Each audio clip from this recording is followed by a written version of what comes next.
Welcome to From the Editor with Larry Gordon, where newsmakers unpack the stories shaping the Jewish community. This is Larry Gordon from the offices of the Five Towns Jewish Times, and our guest today is a not a famous author yet, but certainly his name's getting around. Raphael Shore. We're speaking to you from Jerusalem, I understand, right? That's where your Normally, home for many normally, years. normally I'm in Jerusalem. That's where I live, but I'm in the Upper Okay. West Side of Manhattan at this moment. Oh, very interesting. Okay, so since we're playing real Jewish geography, I down in Boynton Beach, Florida today. That's where I So, was but you last week. generally Yeah, you generally live in Jerusalem, and you're originally from you said Ontario. Is that what you told me yeah, yesterday? London, Ontario, Okay, Canada. so I only became I know you've been in business and doing films for many years, from what I read. Um, I only became aware of your name in the last couple of weeks when a friend of mine told me you have to see this film, Tragic Awakenings, uh, in the aftermath of October 7th, and it's something. I was having trouble finding it.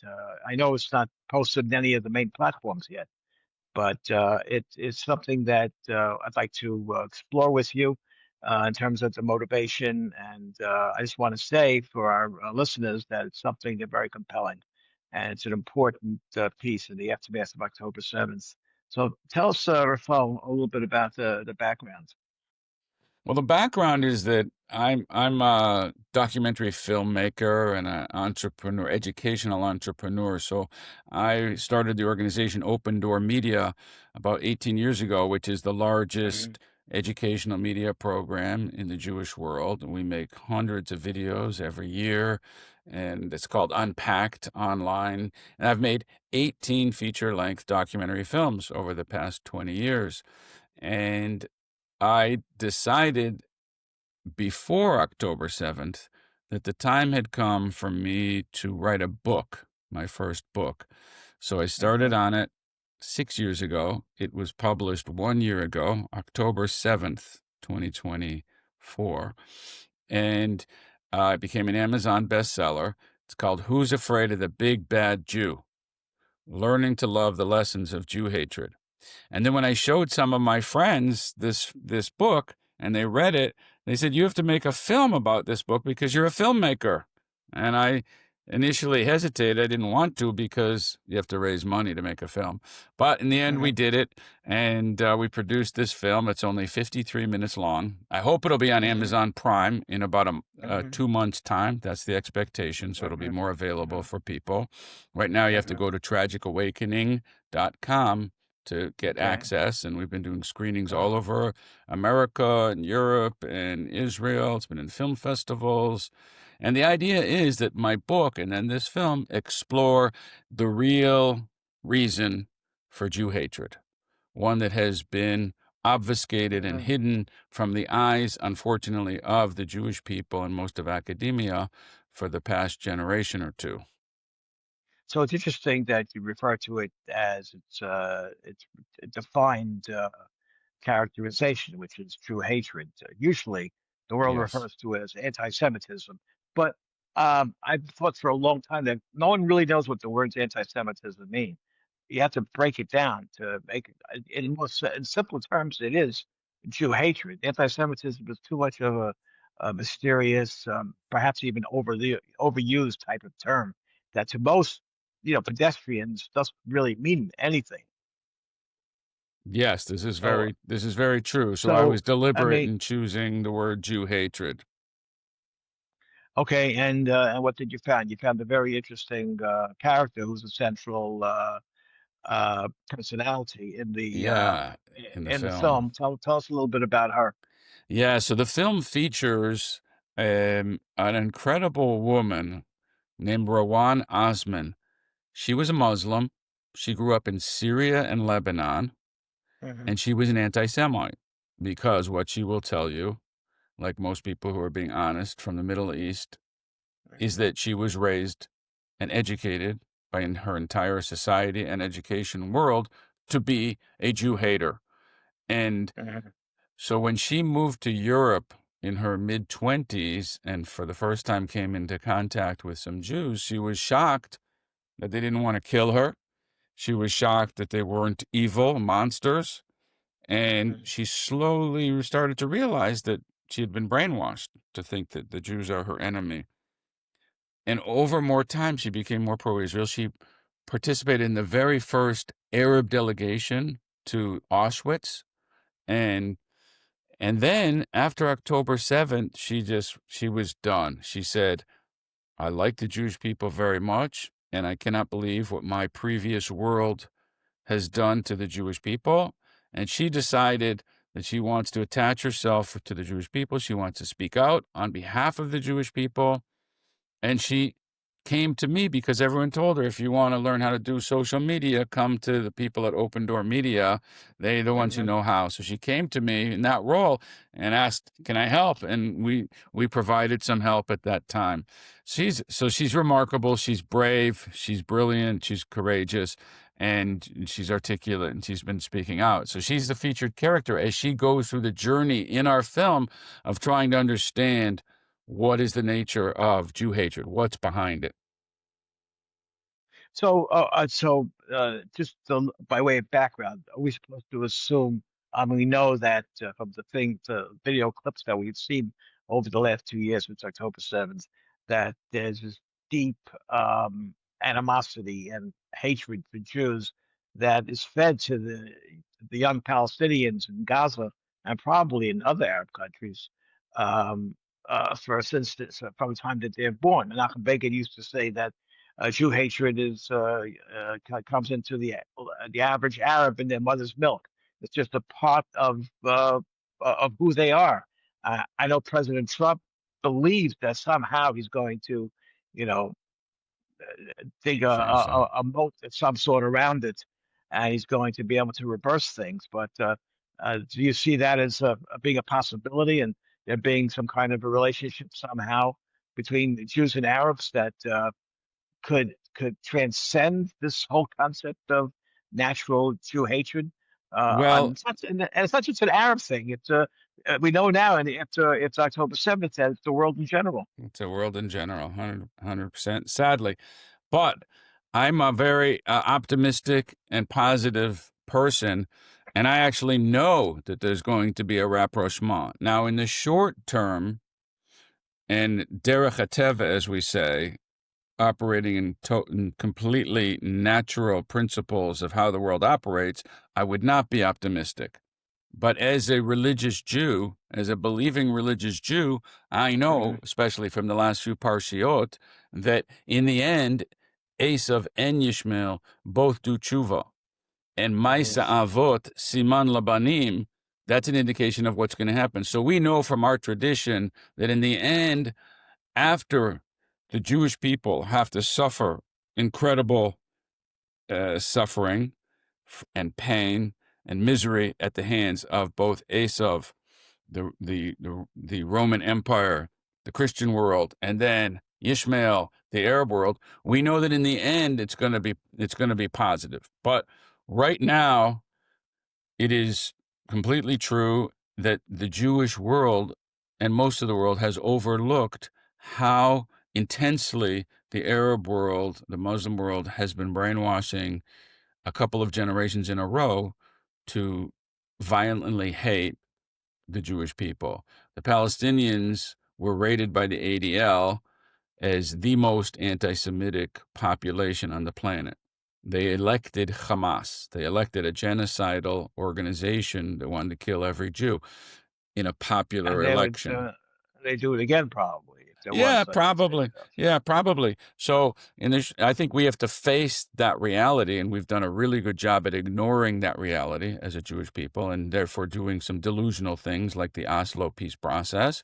I hope we don't make more mistakes like that. And in the end, I Hmm. hope that if they are forced to reform and denazify, and perhaps the world can be helpful, perhaps Trump can be helpful to denazify the Palestinian and Arab world by creating a new education system for them. Then perhaps in 20 to 30 years, we can have a new generation and have the possibility of peace. Prior to that, So there's too much poison. that's a long-term project, and as long as you're referring to the the Parshiot, the recent last couple of weeks. Also, Rashi brings commentary about what Reb Shimon Bar Yochai says about that's halacha, Esav son of Yaakov. That's a Yes. Mm-hmm. non-Jew Mm-hmm. represented by Esav, the twin brother of Yaakov Avinu. That there's always going to be this animosity Yes, and and this that's the core hatred. of my book. That's the core of my book, is to understand why. We have to go a little deeper. Why does Esav sonetz Yaakov? The Rambam talks about it in the Igeres Ramban. We have a lot of Torah sources. And what's fascinating in my book is the fact that Adolf Hitler, may his name be erased, and the Torah, our Torah, has the same view on the deep reason of why the non-Jewish world, why Esav sonetz Yaakov. And that is, as our Torah says, that Sinai, Sinah came into the world. When God gave the mission to the Jewish world of bringing God's Torah, ethical monotheism, humanitarianism, ethics to the world, the principles of love your neighbor and universal peace and human rights and dignity and help the poor, when those were given to the Jewish people and they were revolutionary ideas and we were charged with the mission to bring it to the world, that's when hatred kicked in a massive level. It's anti-Semitism. Jew hatred is a rebellion against the Jewish mission. And the amazing thing that I show in the film and my book is that that's what Adolf Hitler believed. And he was clear about it. It was a coherent ideology. He spoke it out. He understood that the world had a competition between two worldviews. The Jewish worldview was the humanitarianism one, and he believed that was going to destroy humanity and that it was winning. He wanted a world based on might makes right, power, domination, and he saw that the Judeo-Christian view was being victorious, and he wanted to reset the Western civilization and humanity. And in order to that, he had to destroy the Jews. That's why Esav So, sonetz Yaakov. so as your key character said in the film Tragic Awakenings, she discovered in her pursuit of trying to understand what's going on in the world that why did Hitler want to kill the Jews? Because you would think that somebody wants to kill an enemy because they're bad. She said she discovered that Hitler wanted to kill all the Jews because they're good. And that was very simply stated, but there was quite a revelation. Yes, indeed. You know, most people hate people because because they Right, are pathetic or bad, or it's right. hurting their economy. Jews were helping the German economy. We were enriching the society. We were more German than the Germans, and ultimately he looked at the Jews and he said, the sin of the Jewish people is that they brought conscience to the world, and they brought this system of morality, this responsibility of freedom, of using free will. And he said he doesn't want that. Humanity doesn't want that. Humanity wants to be free of that. And power and might, survival of the fittest, those were the principles. And therefore, the Jewish people needed to be destroyed because they were bringing this light into the world. And that was quite a revelation for Rwan and for everybody, because we've been brainwashed to believe that the Holocaust was random, irrational. Hitler had no coherent ideas. He was just a megalomaniac, scapegoat, but that's all false. Well, we're also taught in the prophecy from Bilam, who's really the only prophet in the Torah who's able to see into the Jewish future, that Mm-hmm. we're a nation, the Jewish nation is destined uh, to dwell apart from the rest of the Uh, world. We've been mm-hmm. spending the last 2,000 years trying to, melt into the Jewish world. There's a whole debate going on now about whether America is a melting pot that it once was, or somebody in we get off topic here, but about the Somalis in Minnesota. The guy says we're not a melting pot. We're a salad bowl. The salad bowl has individual vegetables. The cucumbers remain cucumbers. The tomatoes remain tomatoes. The peppers remain peppers. And a melting pot Mm-hmm. becomes one. And the idea of the melting pot doesn't seem to be working today in America anymore. Well, and it never does for the Jews, because as you said, Bilam prophesied Am levadad yishkon, that the Jewish Right? people, as much To as we dwell may alone. strive, to become more German than the Germans or more American than the Americans. At a certain point, the non-Jews will remind us, and that's a whole piece of the All right. film So and the book. Yeah. how do you reconcile your approach in terms of Jewish acceptance versus the natural rejection of the Jew, as dictated by, biblical prophecy? So the point is that if Jews are proud and are carrying out their mission and understanding who they are, they will continue to bring light into the world. And at the same time, because the nature of the body-soul conflict that we've learned and told us that the Ace of Yaakov is essentially a reflection of the body-soul conflict, which is not only in every individual, but in all of human history, as Rosh Shimshon Raphael Shore says on that pasuk about Rivka and the twins. So there will always be this ideological conflict, and there will be resistance to the Jews always. At the same time, if there's an open society, if the Jews are living in an open society, a tolerant society, a democratic society that really does have liberal values as its core values, which America has been close to for the last 50, 60 years, then the Jews can be quite accepted. Anti-Semitism can remain fairly low, and we can contribute in a beautiful way to the society. But when those Well, values start to collapse, when those values, as we're seeing is happening in America today, when a society is not adhering to classical liberal Western values, which come from Judaism, then anti-Semitism crops up, which is why in all totalitarian societies, the Jews are the enemies. Nazi Germany, Russia, Cuba, South American countries, radical Islamic countries. We are always going to be the enemies of totalitarian societies because we bring in the opposite values.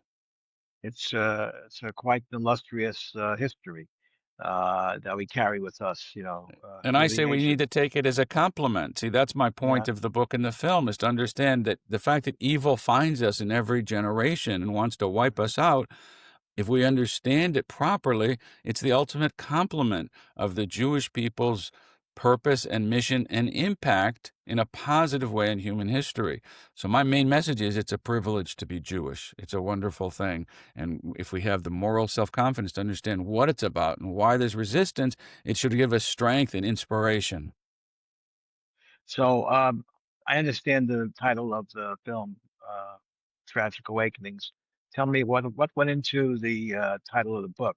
Who's Afraid of the Big Bad Jew? Yeah, here I What have a you copy, so you'll see it's also a very what? interesting cover. Oh, awesome. Yeah, I see that. I Yeah, see. So yeah.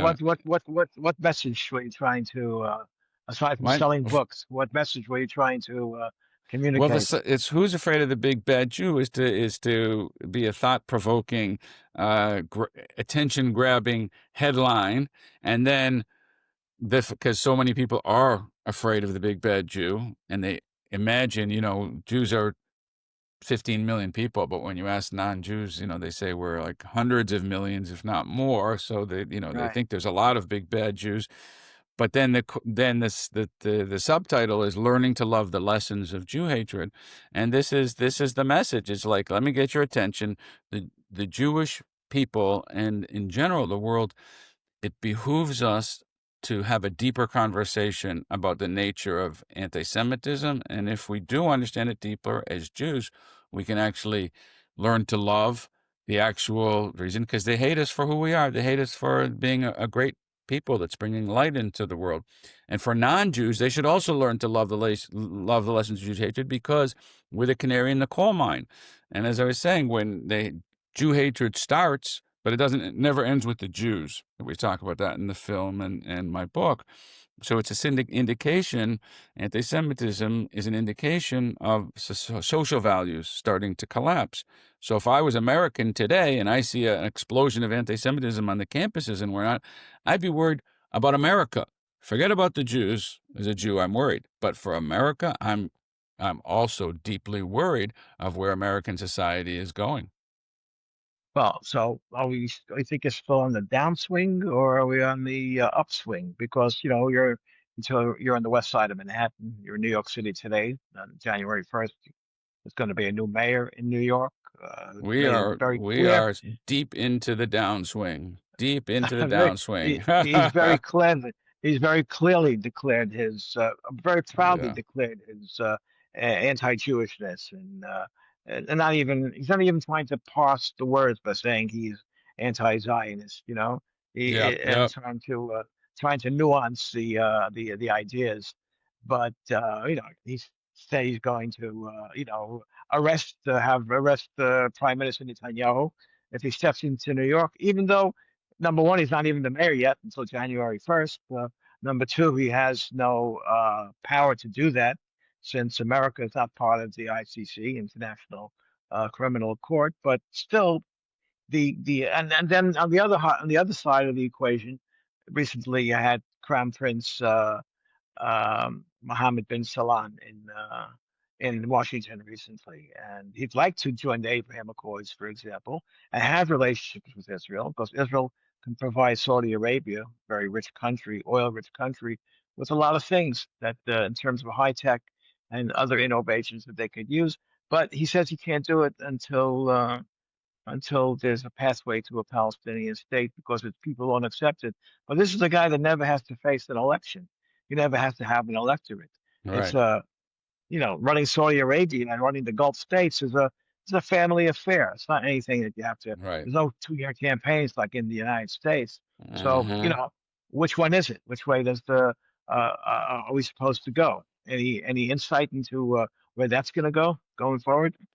Well, I think overall, I'm optimistic that there will be an expansion of the Abraham Accords. I think the decimation of Iran and Hezbollah and the whole evil axis that Iran had created um, is a very positive sign and does open up opportunities. So I'm optimistic that under Trump's leadership, there will be some forward progress there. I hope that Israel doesn't make too many mistakes along the way in order to make those deals as we have in the past sometimes. But I do think that, we were talking about the Parshiot, where things are heading in general. You asked if we're on the upswing or the downswing. I Hmm. think it's deeply concerning for American Jewry Hmm. because, we were hopeful that AOC and the Squad and Ilhan Omar were aberrations and would Hmm. quickly pass. And of course, Jews, we have to be a little bit delusional in order to remain optimistic after 2,000 years of persecution. So we tend to uh, under underestimate the size of the opposition. But I think now with the election of Mamdani, we could perhaps more soberingly estimate where American politics are going, certainly on the left. The right is now in play. To a large degree, the soul of America is in play. And for the Jews, obviously, that's going to have very significant impact. And I think that, listen, Yaakov divides his family because he says if Esav comes and decimates one camp, Amachana and Ishar lepleta, the other one will survive. And that's been the history of the Jewish people for 2,000 years in the Yeah. exile, that we're in places that welcome us and it's good until it's not. And certainly any level-headed person who believes in God and Torah has to say that America is not going to be different. And so I'm very happy that I live in Israel, and I think that Hmm. given everything that's happened in the last couple of years, all believing Jews and certainly all Jews should start to consider Hmm. where home is. Okay, before we wrap up, Rafal, I was reading your bio online. Amongst other things, it says that you're a human rights activist. What is that? Well, what that means is that I've been producing educational awareness Okay. films about the nature of national security threats to Americans Hmm. for 20 years. They've been seen Hmm. by over 150 million people. And also the Clarion Project, which I had started that produced some of these films, is now working very closely with national security people to try to help Americans be safer. So we are working to try to see where the bad people are who might be threatening Christians, Jews, extremists of any kind, potential school bombers, and Hmm. we're working Hmm. day and night to try to expose Hmm. those evil centers within America and save American lives. Fantastic. So the book is Who's Afraid of the Big Bad Jew? Okay. And the film, which is out about a year or so, you said, been Yes. floating around for Hmm. about a year, called Tragic Awakenings, which is extremely well produced and very captivating and important and very compelling to Yeah, see. it's Tragic And Awakening without an S. So that's how you'll oh, find it. okay, Tragic TragicAwakening.com. Awakening, no S. Okay, Tragic, Yeah. and you could just go on tragicawakening.com and Yeah, see and the film. you could see the trailer, and if you want to bring it to Okay, your community, you can be in touch with us that way. And of I course, see. Amazon, and you can find out more about the book at that site as well, and about more about me or at raphaelshore.com. And then you can also get the book at amazon.com, of course. Okay, sounds fascinating. It's glad you're able to spend a few minutes with us to provide us with some of those Thank you. fantastic insights. Great to meet you. Thank you very much for joining us. Likewise. Thanks for having me on your show, Larry.